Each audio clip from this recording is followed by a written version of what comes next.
Eu vou falar de uma outra coisa agora, que é, seguindo isso, o efeito Lula, que é o que está sendo dito aí, o efeito Lula. O Bolsonaro mudou várias práticas do dia para a noite, depois que o Lula falou que a terra era redonda, que a vacina era importante e que a gente tem que parar e cuidar do desemprego. O Bolsonaro começou a tomar uma série de medidas nessas áreas e ele começou até a usar terno e gravata na live de quinta-feira. O problema é que essa tomada de consciência, não é tomada de consciência, veja só, essa mudança de atitude do Bolsonaro na frente da câmera, ela é tardia e ela é mentirosa. Porque enquanto ele faz isso, o filho está mandando enfiar a máscara no cu. E ao mesmo tempo ele está dizendo que os governadores não podem fazer toque de recolher porque isso é ditadura. E isso não é ditadura, isso está previsto em lei. O STF votou essa autonomia dos governadores e o próprio Ernesto Araújo disse que isso era ditadura. Então o Bolsonaro, quando ele não fala, os outros falam por ele. O filho dele fala por ele, o Ernesto Araújo fala por ele, o Bolsonaro está falando. Só que ele tomou essa atitude de maneira tardia. E por mais que ele se esforce agora para mostrar que ele é coerente, ninguém mais acredita que ele é, porque ele não é. O Bolsonaro não tem coerência. Ele é um desequilibrado, ele é um cara mau, ele é um bandido, ele é um miliciano, ele é um vagabundo. Esse cara não tem lugar no cenário político nacional. E o pior agora é que ele encontrou alguém com a mesma capacidade de abraçar o povo e de fazer o terremoto na comunicação, e ele nunca encarou o Lula, agora ele vai ter que encarar o Lula. Então os 2 últimos anos do governo Bolsonaro serão os piores anos para ele, primeiro por causa do resultado econômico. Saiu da 6ª economia para a 12ª do mundo, o desemprego está em 13, quase 14 milhões, a gente está em pandemia, não tem vacina e não vai ter vacina. Para vocês terem uma ideia, o melhor cenário de vacinação em Portugal, que é um país pequeno e tem vacina, é outubro de 2022. No Brasil não vai ser nem em 24. Então e o Brasil é isso que essa amiga minha falou, é um covidário, é uma expressão horrorosa, mas é exatamente isso que está acontecendo no Brasil. Então o Bolsonaro tem problema. Sem o Lula, o Bolsonaro tem um monte de problema para terminar o mandato. Com o Lula, ele está fudido de vez. A única saída para o Bolsonaro seria o golpe. Seria o golpe. Se ele quer continuar no poder, ele tem que dar um golpe. Se ele não der golpe e o Lula bater e apertar o botão certo, e o Lula sabe apertar o botão certo, ele cai. Porque o problema do Lula é o seguinte, se você botar um microfone na frente do Lula, o microfone pode ser velho, quebrado, numa caixa de som velha, quebrada. Se você botar um microfone na boca do Lula, em meia hora o mundo desaba. Porque esse é o trabalho do Lula. O Lula vem da base, do chão de fábrica, a carreira dele é como sindicalista. O Lula sabe o que é o Brasil da base.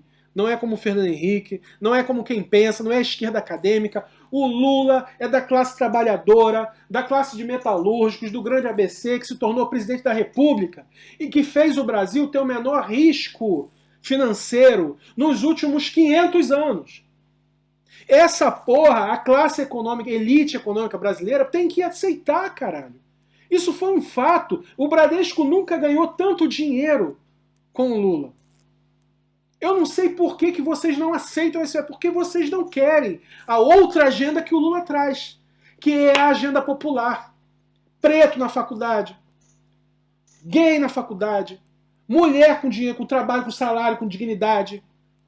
O que vocês não querem não é o dinheiro só, vocês conseguem dinheiro de outra forma.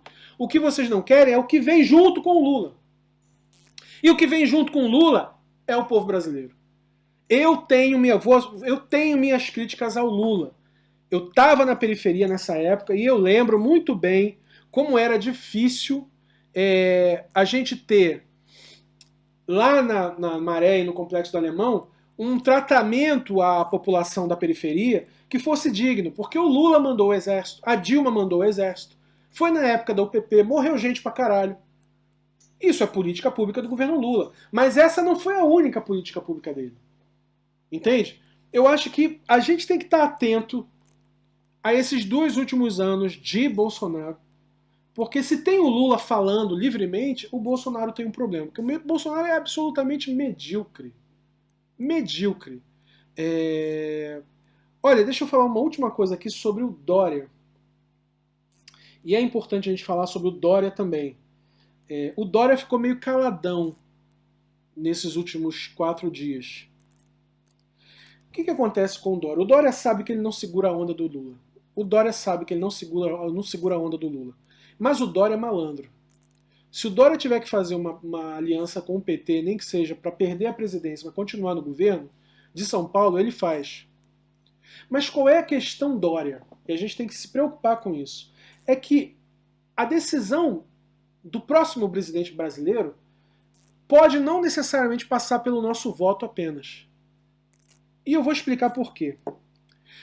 Tem uma coisa chamada Departamento de Estado americano.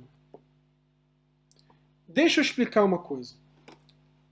O governo brasileiro era embasado por Washington porque o Trump era a principal pessoa e apoiador do governo brasileiro, da extrema-direita brasileira. O Trump caiu. O Biden já foi perguntado várias vezes se ele ia conversar com o Bolsonaro e ele riu. O Biden não quer ter a sua imagem política associada ao Bolsonaro, portanto, e o Biden agora manda naquela porra. E o Biden vai vacinar 400 milhões, comprou 400 milhões de vacinas. E vai vacinar americano, estrangeiro, quem tiver lá. E ele quer se livrar, ele quer limpar a Casa Branca do que o Trump fez. E limpar a Casa Branca do que o Trump fez significa tirar o Bolsonaro da cena. Porque o Brasil tem uma importância geopolítica relevante. E ter aliança com um autoritário não faz parte da política da Casa Branca nesse momento. O que vai acontecer é que o Biden e o Departamento de Estado americano vão incentivar a candidatura de um sujeito que seja bom para o mercado, porque o que interessa para os americanos na América Latina é só o mercado, e que defenda direitos humanos. Pois bem, quem é o governador que tem o mercado e esse discurso hipócrita, mas tem esse discurso liberal na mão? Quem é o governador que tem o mercado? Vou reduzir a pergunta. Quem é o governador que tem o mercado na mão? Não é o Dino, não é o Zema, é o Dória. Não é o Cláudio Castro, é o Dória. Dória tem São Paulo na mão. E Dória tem media training. Ele vem da TV, ele não vem da política. O Dória sabe falar inglês, o Dória sabe falar com o investidor americano, o Dória sabe ser democrata, quando interessa a ele ser democrata, apesar de eu achar ele um neofascista, e ele está criando a estética de um democrata brasileiro, um democrata americano em terras brasileiras. E eu tenho motivos para acreditar que o Departamento de Estado americano vai abraçar a candidatura do Dória e o Dória vai ser apoiado pelos americanos. Eu não tenho dúvida. Eu não acho que o Biden e o Washington vai apoiar o Lula. Não vai. Porque nem o Obama apoiou. O Obama gostava do Lula. Aquele vídeo que ele fala, esse é o político mais importante do mundo. Mas o Obama não apoiava o Lula. O Biden não vai. O Biden vai pegar alguém novo, que faz a barba, que usa um terninho, enxutinho, gravatinha, carinha de sapatênis, de meia idade. É o Dória. A gente tem que tomar cuidado com o Dória. E o Dória sabe falar sozinho, hein? O Dória sabe se posicionar de um lado, dentro da direita, de um lado oposto do Bolsonaro. E acho que tem que tomar cuidado com o Departamento de Estado americano, o mesmo Departamento de Estado americano que apoiou o Moro e que derrubou a Dilma. E ó, não se esqueça, o Brasil não está independente disso aí. A gente está num território que é controlado por Washington.